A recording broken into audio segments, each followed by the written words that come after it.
Everyone's talking about how beautiful Loveland, Colorado is, and it is beautiful. But what if I told you there are some serious downsides to living here? Welcome to the channel, my friends. My name is Noah, your go-to real estate expert right here in Northern Colorado.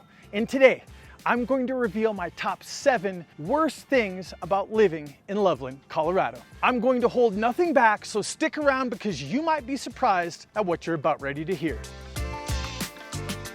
Jumping in with my first reason, which is the cost of living. Now, Loveland is definitely charming, but it comes at a price. Housing costs have skyrocketed in recent years, making it difficult for many people to afford a home. Let's dive into some of the numbers to really build an understanding of the Loveland situation. In 2019, the median home price in Loveland was around $350,000. Fast forward to 2024, and that number has surged to nearly $587,000. That's an increase of over 67% in just 5 years. But before you start freaking out, let's take a look at how Loveland's appreciation compares to the national averages. According to the U.S. Department of Housing and Urban Development, the median sales price of a home Q1 in 2019 for the nation was $313,000, and in Q2 of 2024, the median sale price of the U.S. sits at $412,000. Now, as you can see from the stats, the nationwide appreciation was roughly 31%. Now, I wanted to break down the numbers for you so you can see that the rapid appreciation is happening across the nation, not just in Loveland. Loveland is outpacing the national appreciation levels because of its just such a desirable place to live. And the lack of housing keeps upward pressure on the market. And if you were a homeowner, this is great news as you have amassed a small fortune in the form of equity. But if you're buying your first home, the higher prices can be tough to swallow as the rapid appreciation is far outpacing the wage growth, making home ownership incredibly difficult for a lot of people. And it's just not home buyers feeling the pinch. Rental prices have also seen a significant uptick. Back in 2019, the average rent for a 2-bedroom apartment was approximately $1,200 per month. But today, that same apartment is going to cost you around $1,800 per month. Now, if you're doing the math, that's a 50% increase in rental costs, putting a strain on renters all across the city. Again, this is due to the lack of housing and increased demand from people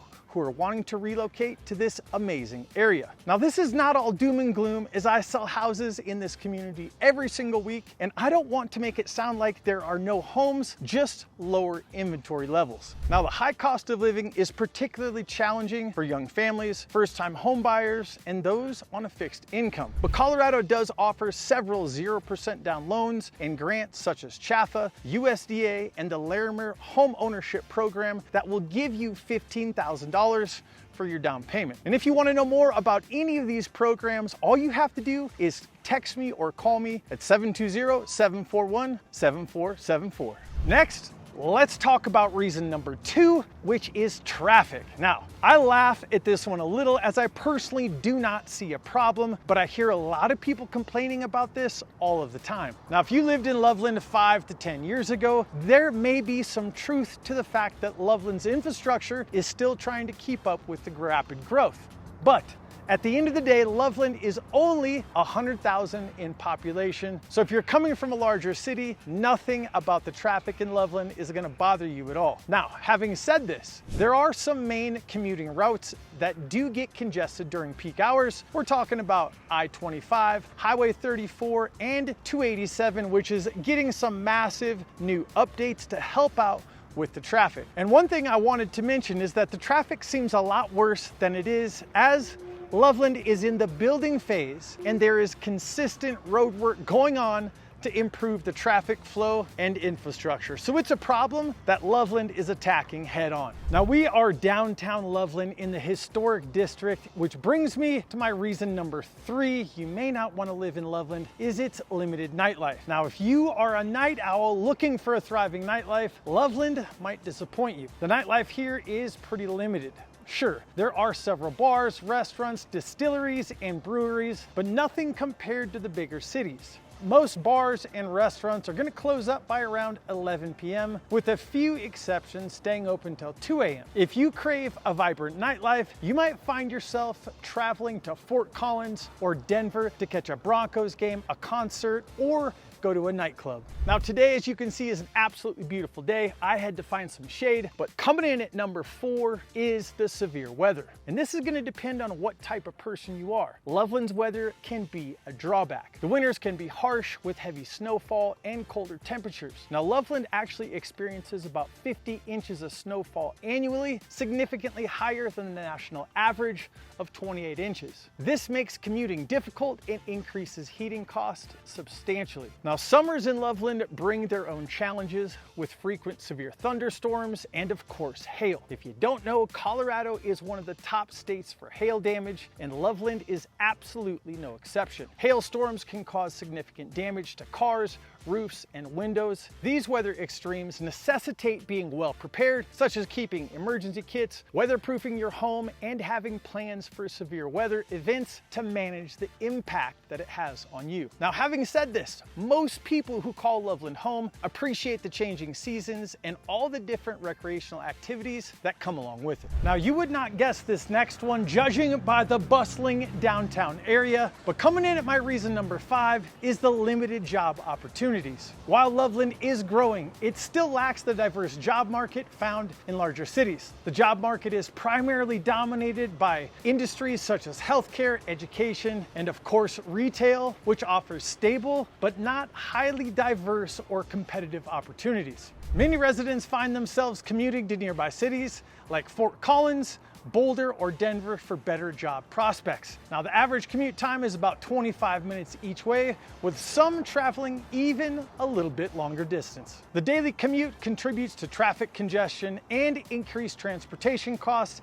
adding to the challenges of living in Loveland. While efforts are being made to attract new businesses and diversify the local economy through various programs and initiatives, these initiatives are still in the early stages. And it's just going to take time for these efforts to significantly impact the job market. Until then, job seekers may find it challenging to secure positions that match their skill level and salary expectations. Now, coming in at reason number 6 is the lack of cultural activities. Loveland is known for its art scene, but beyond that, cultural activities can be sparse at best. There are limited options for theater, live music, and other cultural events, and if you thrive in a rich cultural environment, Loveland might feel a bit underwhelming.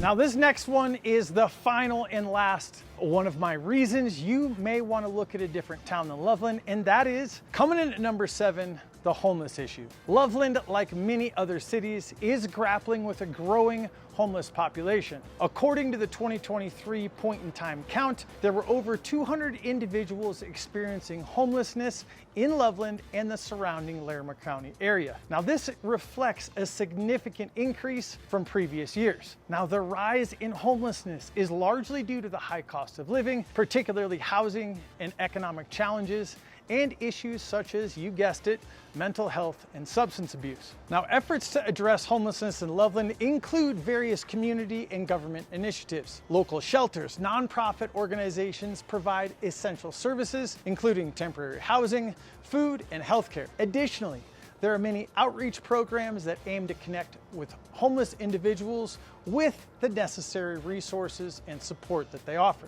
However, these efforts are often underfunded and face challenges in meeting the growing homeless demand. While progress is being made, more comprehensive and sustainable efforts are needed to effectively tackle the homelessness right here in Loveland. Community involvement and increased funding for social services are going to be critical to making a lasting impact. Addressing these issues head-on is essential for improving the overall quality of life for all Lovelanders. So there you have it, my top 7 worst things about living in Loveland, Colorado. Now, every place has its pros and cons, and Loveland is absolutely no exception. Now, if you're considering moving here, it's important to weigh out all of the factors carefully. And for more information about living in Loveland, or if you have any questions, feel free to reach out to me at 720-741-7474. I am the one who answers all of your questions, large or small, from viewers just like you. Now, if you want to know more about all things in Loveland and all the new additions coming, go watch this video right here where I tell you everything you need to know about what's coming and what's planned, housing and commercial, right here in Loveland, Colorado. Remember, stay adventurous, my friends. I'll see you on the next video.